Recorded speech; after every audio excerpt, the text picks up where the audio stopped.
Hello guys, in this video I am going to show you how to set the font size on the Bing Your AI Copilot application.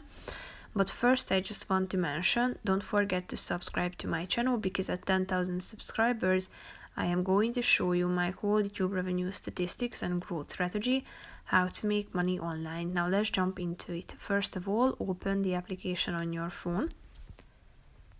After that, you should click on this news button down below and then tap on this more button in the upper right corner of the screen. And